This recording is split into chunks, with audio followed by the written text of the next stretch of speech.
Hey all, ladies and gentlemen, it's Balak on Blitz. Today we are here to talk about the Jag Panzer E100, the OG tank destroyer.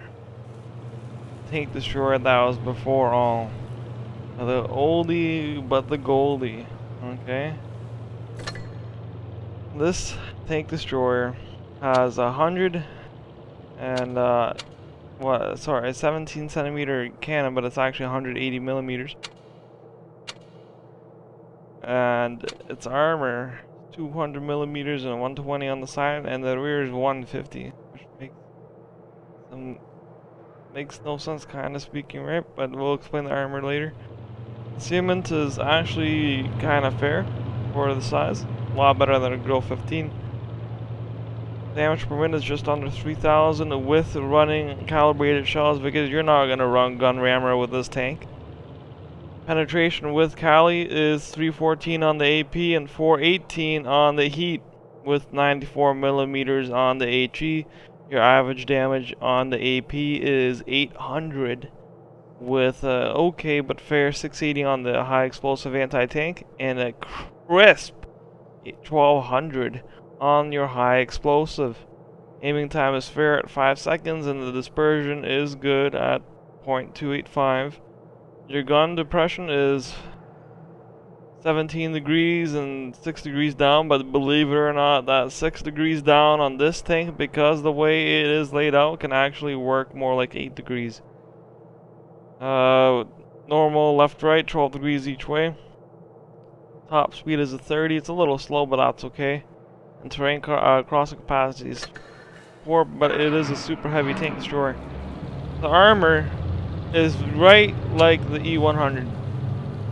You can see the side profile, they're the same size, it's just that the turret is moved back and carrying a big ass cannon. Over here is the weak spot to anything that has over 290 pen. And then over here is your upper plate that's unpennable except to another Hori or Object 268 or anything that's above 410 millimeters of penetration. Here's some weak spots that you can have against heat shells. It's only 3 to 330. And then your mantlet is around 380. And then this is out of bounds because of the cone shape. Your side profile is space to armor. That's 120 millimeter side skirts, with another 100 millimeters in the inner body, and then the wide, thick tracks. That'll just absorb all the heat shells. Only APCR can go through here to get to your shell, right? This over here is a bit of a weak spot, but that's okay. And then the rear, like any other tank, is a weak spot. Now, when this tank is angling downwards, you need to shoot the cupola, but the cupola has been buffed eons ago, and it's almost impossible to hit a cupola, especially far away. Let's just go look at a couple replays. These are my stats with the tank. 41 battles. I know it's not 1,000 battles or 100 battles, but I think 41 battles gave me a good grasp of the tank. I'm still learning tips and tricks, right? Because of its slow mobility, the damage per minute is not the best. 2,000 compared to my 2,800 on the Grill 15. But my average XP is really good at 993, almost 1,000 average XP per battle. I did have a couple good games, right? And it's very troll armor. Let's just look at our replays here, guys.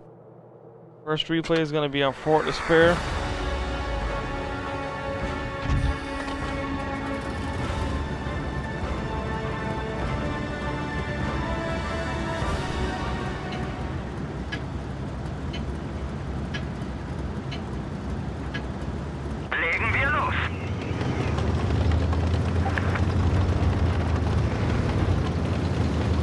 Yeah, no, I'm just going to fast forward a little bit because the tank is so slow, but that camo and that attachment, it's actually pretty cool. Not gonna lie.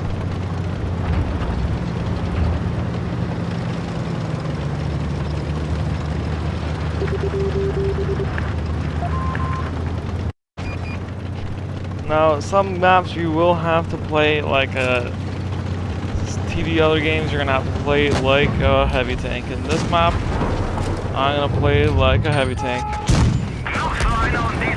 Reloaded heat and defend the upper plate. Spike nose. We could have really done AP, but you know I don't want to risk it. I want to guarantee the pen. That 418 is a spicy amount of pen. Now this M103 blocked my shot, but you know, noob teammates, especially on these servers, yeah, what can you expect? To be honest. I'm just looking around me. Situational awareness is very important, guys. Always best to have situational awareness and look at the map, read the map, and see where the reds are. You can't just YOLO rush when you don't have anyone spotted, you know? Now this Hori's trying to contest me, but we're gonna get a nice shot. A ricochet, that Hori, I'm gonna make a video about it soon. It's very nice tank. It actually has the best pen in the game, or relative pen. And its armor is so troll and its speed's very nice. You know, that Japanese quality with the gun. Now we are side scrape, he can't shoot me. Even with his premium AP, it's gonna be an auto bounce. Nice flick shot into the E100, doing 800 plus damage. And there's the armor, we just blocked 1,000 damage like that, no problem. Not a problem, that's any other day of the week. Still having well over 1,600 health. 80% of our health. Now we're just watching what this Hori's gonna do. We're gonna try and get a nice cheeky shot into the Hori. Take my time to aim, like landing 820 with the engine crit. There's another bounce from the ISM, and that's the armor, guys. If you don't hit the lower plate, you can't pen. And if you even angle the lower plate ever so slightly, you can actually get troll auto bounces. Now my team, yeah, it's 2-on-2. My team's kind of low. But the whole team's here, but we are gonna hold our own ground here, guys. We are gonna hold our own. 695, kind of a low roll to be honest. But you see, we're still having a good amount of health. We're just gonna relocate to the next location.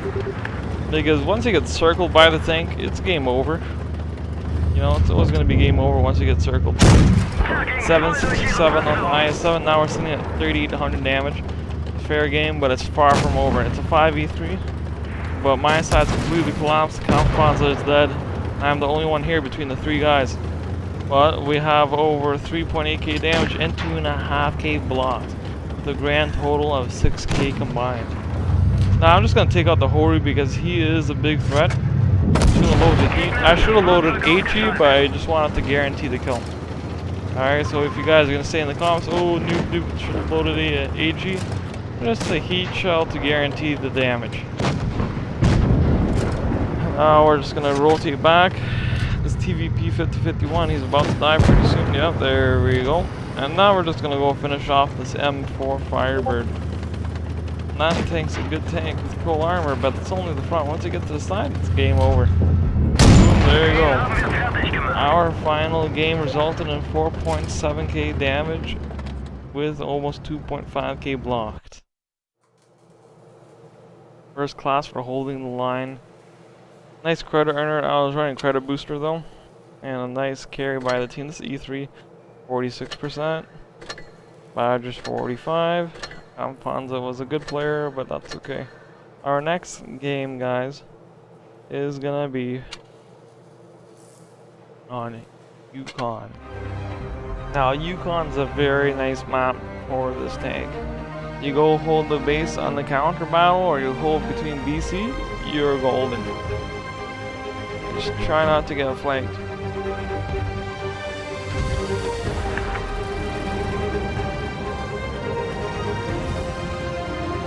I'm just gonna fast forward just a little bit.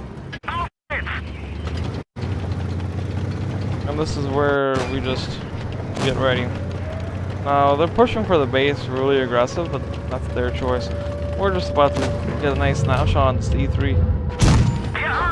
868, nice roll with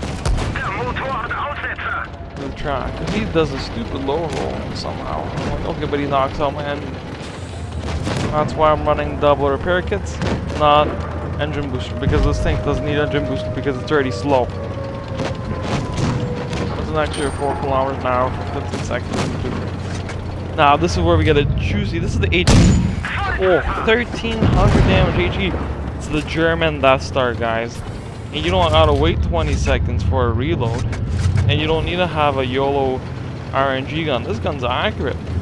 This AP, not a problem. Control bounce on the armor from the VK. You just need to learn how to aim.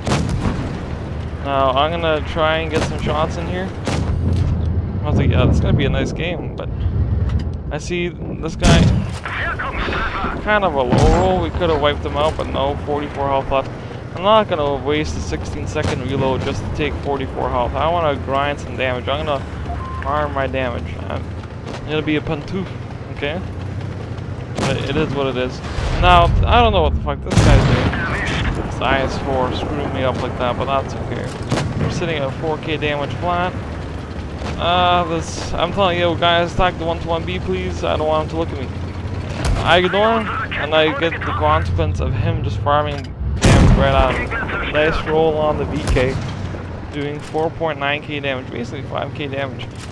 You see, I wasted my time trying to look at the 1-to-1B. That's the mobility of this thing, guys. If I didn't waste my time on the 1-to-1B, I would have had shots on the T95 right now. And I'm like, negative, please, come on, just let me break over 5k, and I try and get a snapshot in, but, you know, no rush of my eyes. Put the rock behind him. Yep. Now, we're just gonna wait. It's gonna get killed by the MVO, I believe. A T57 heavy. Final game resulted in 5k damage with 640 blocked. Second class, that's okay. High caliber. Carried the team again. That's to be expected. I'm also gonna do, if you guys want, a versus series. I'm thinking about doing the Jag Panzer E100 versus the Grill 15. But for now, would I recommend grinding down the line for the Jag Panzer E100? I would recommend yes. You see, I never actually played the J Panther or the J Panther 2. I actually grinded the Tiger P line, which the way back in the day was actually a mouse line. And I grinded from the Tiger P to the Ferdinand to the Jag Tiger to the Jag Panzer E100. The Ferdinand was okay, it's nothing crazy. But the Jag Tiger was one of my favorite tier 9 tanks. Such wonderful damage. Contesting even to the likes of a SU-54 or 1-2-54. Final thoughts about the tank. I give it out of 10. Respectable 7.75 out of 10. What would I do to increase it to a better tank? I would personally, like, the gun's okay, but the speed's a little slow. I'd personally bump it up to 35. And instead of giving it only 1400 horsepower, I'd bump it up to like 1800 horsepower, so it can have a nicer power to weight ratio. Because that power to weight ratio is to the likes of a mouse or a T95. It's not really the best. But yeah, guys, I hope you guys enjoyed today's video. Don't forget to drop a like and a sub. We are doing giveaways at 25 subs. That means there will be a random winner at 25 subs who will win $100 USD for in-game purchases only. Alright guys, it's been a minute. Hope you guys enjoyed the video. And it's been the Lock on Blitz. I'm out.